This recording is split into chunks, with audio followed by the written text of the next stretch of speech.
भाई साहब, ये लीजिए 10 रुपए। हाँ जी, क्या चाहिए आपको? कल मैंने आपसे सामान लिया था, उसके 70 रुपए हुए थे। मैंने आपको 100 का नोट दिया तो आपने मुझे 30 रुपए के बदले 40 रुपए दिए, और ये बात मुझे घर जाके पता चली। मैं कल रात ही आपके 10 रुपए वापस देने आई थी, लेकिन आपकी दुकान बंद हो चुकी थी, इसलिए मैं अभी आई हूँ। आप कहाँ रहते हैं मैम? मैं सेक्टर 8 में रहती हूँ। वहाँ से यहाँ तक 5 किलोमीटर, आप 10 रुपए वापस करने आए हो? अगली बार सामान लेने आती तब दे देती, और इस 10 रुपए से मुझे कोई फर्क नहीं पड़ता। भाई साहब, मेरे पति अब नहीं रहे, लेकिन वो हमेशा कहते थे किसी का पैसा नहीं रखना चाहिए। जिसका पैसा है वो चुप रह सकता है, लेकिन हमने अगर किसी के पैसे रख लिए, ऊपर वाला सबका हिसाब करता है, और हमारे किए की सजा हमारे साथ साथ हमारे परिवार को और बच्चों को भी मिलती है। नमस्ते भैया।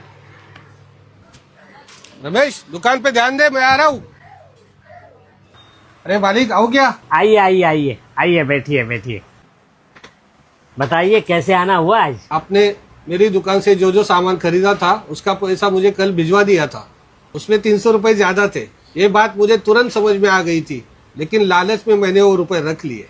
अगली बार के बिल में हम एडजस्ट कर लेते थे वो 300 रुपए। भाई साहब, अगली बार किसने देखा है? इसलिए आपका पैसा लौटाना बहुत जरूरी था। ऊपर वाला कब कैसे हिसाब चुकता करे, ये किसने देखा है? शायद इसकी सजा मेरी बीवी बच्चों को भी लग सकती है। ये लीजिए आपके 300 रुपए। नमस्ते।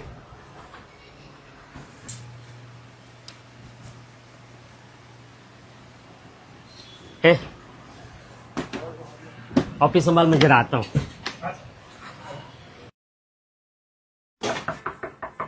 जी बेटा, घर में कोई है? 1 मिनट, आइए ना अंकल, आइए अंदर आइए, बैठिए यहाँ पे। नमस्ते भाभी जी, मैं महेश का बहुत पुराना दोस्त हूँ और एकदम खास दोस्त।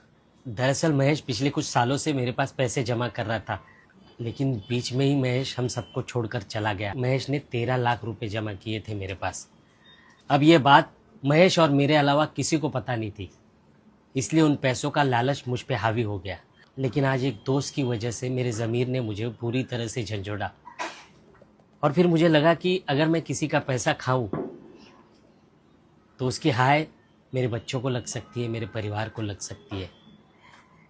शायद महेश भी हमेशा यही कहता था। भाभी जी, ये लीजिए आपके 13 लाख रुपए। इस दिवाली आप भी किसी की अंधेरी जिंदगी में उम्मीद का एक दिया जलाए। हैप्पी दिवाली।